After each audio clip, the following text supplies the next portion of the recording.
चाहे आप राम कहें, चाहे आप कृष्ण कहें, चाहे आप शिव कहें, चाहे आप भवानी कहें, जो आपकी मर्जी हो।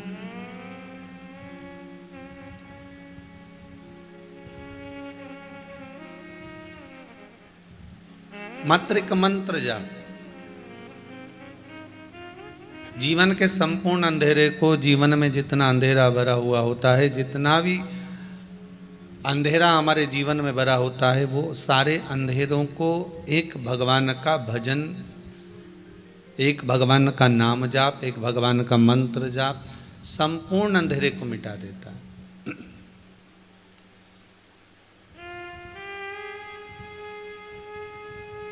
मानव का शरीर है, सुख और दुख तो चलना ही है, ये कभी समाप्त नहीं हो सकते।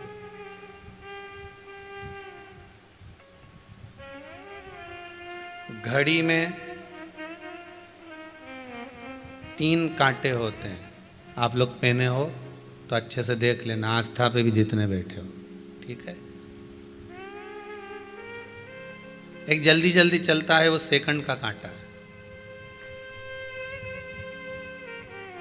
एक उससे धीमा चलता है, वो मिनट का कांटा है। और एक बिल्कुल ही आराम से दिखता ही नहीं कि कब खसक रहा है। दिख रहा है क्या? और सेकंड वाला तो समझ में आता है कि ये चल रहा है, दिख रहा है। मिनट वाला भी नजर आता है कि ये थोड़ी देर में चल रहा है। पर जो घंटों का कांटा होता है ना,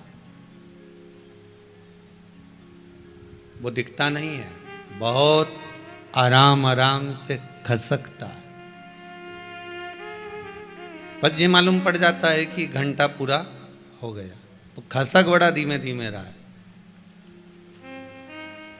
बहुत धीमे धीमे खसकता।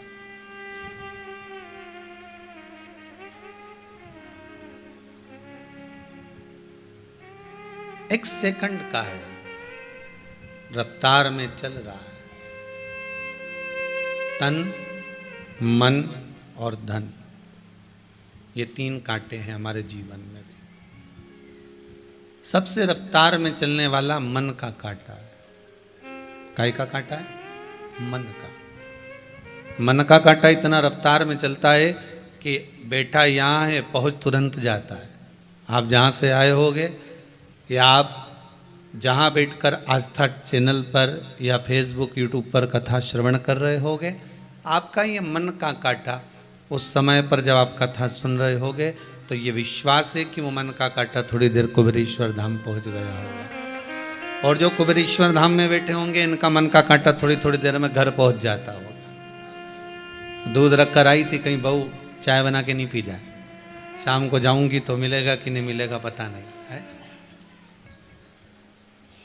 ये मन का कांटा है, बहुत तीव्र दौड़ता है। और इतना तीव्र दौड़ता है कि इस मन के कांटे को साधना कठिन हो जाता है।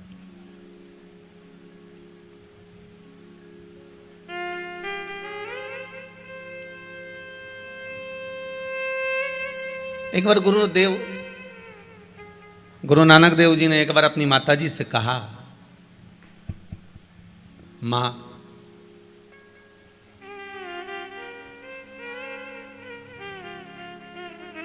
तो मुझे कहती है कि एक जगह पर स्थिर क्यों नहीं बैठता, एक जगह शांत क्यों नहीं बैठता।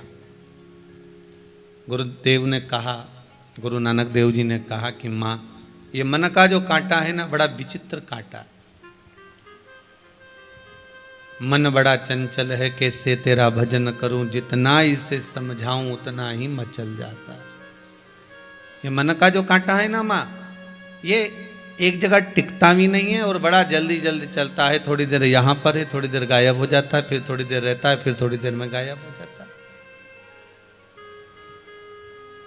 बड़ा विचित्र कांटा, बड़ा विचित्र।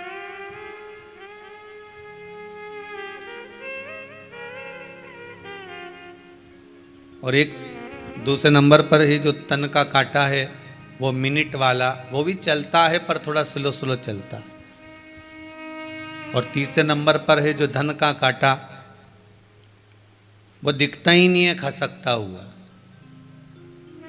धन घर में कितना ही आ जाए दिखता ही नहीं है।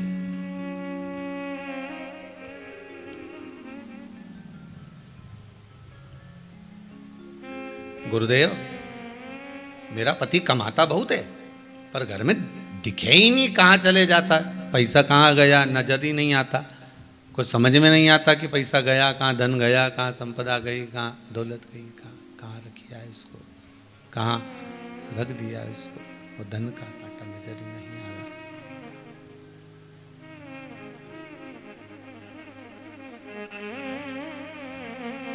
महाराज शिव महापुराण की कथा कह रही है, शंकर की कथा कह रही है। धन का जो कांटा है एक खसकता बड़ा धीमे धीमे, पर धन का कांटा जब खसकता है तो फिर घंटों को बदल देता है। उसी तरह घड़ी पल समय, ये घंटा का जो कांटा है घंटों वाला, ये बदल देता है। शिव महापुराण की कथा में पहले भी कहा था, जब आपका समय बेकार हो, समय ठीक ना चल रहा हो, आपको ऐसा महसूस हो रहा हो कि ये समय ठीक नहीं है,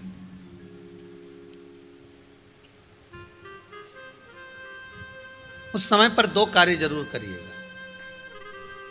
एक भगवान का भजन जरूर करना और दूसरा है कर्म जरूर करना।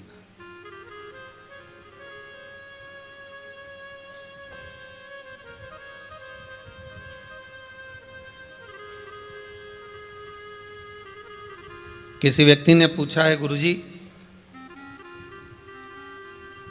मनुष्य बेरोजगार है और कितना बेरोजगार है, इसको कैसे पता लगाया जा सकता? मनुष्य बेरोजगार है और बहुत ज़्यादा बेरोजगार है, इसका पता कैसे लगाएंगे? तो हमने कहा कि मोबाइल में 1.5 GB डाटा होता है, वो कम पड़ जाए जिस दिन समझ लेना कि तुम पूरे बेरोजगार हो गए।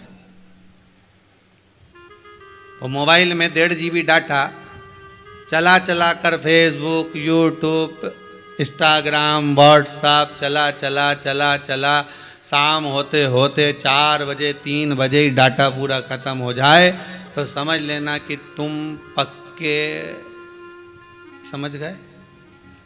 अरे बोलो तो जम के। कोई काम नहीं है, केवल वह खोलना है, व्हाट्सएप चलाना है, फेसबुक चलाना है और लोगों को मैसेज भेजना और उनके मैसेज दिन भर देखना। फिर क्या करा जाए? अगर व्यक्ति बेरोजगार है तो उसको रोजगार की जरूरत है, तो रोजगार कैसे मिलेगा? आपको पहले भी कथा में कहा, माला माल बनने का सबसे पहला शब्द है माला। आप जितनी माला को पकड़ कर रखोगे तो माल आने का मार्ग सुलभ हो जाएगा।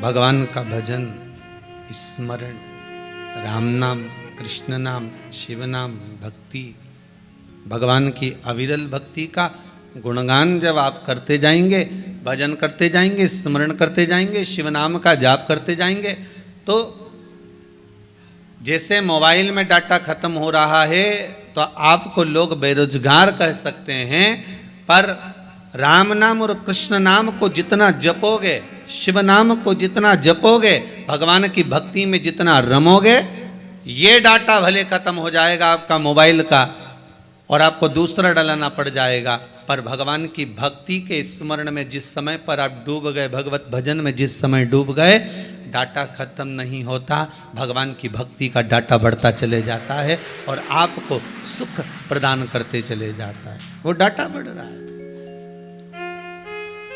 अविरल भक्ति।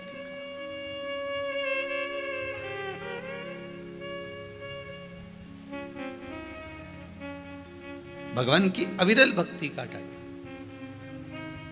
सुबह सुबह उठो ना तो लोग कह देते हैं हम तो सुबह 5 बजे हमारी नींद खुल जाती है, कोई कहता है हम 5:30 बजे उठ जाते हैं, कोई कहता है हम 6 बजे उठ जाते हैं, कोई कहता है हम 6:30 बजे उठ जाते हैं। ये उठना नहीं कहते इसको।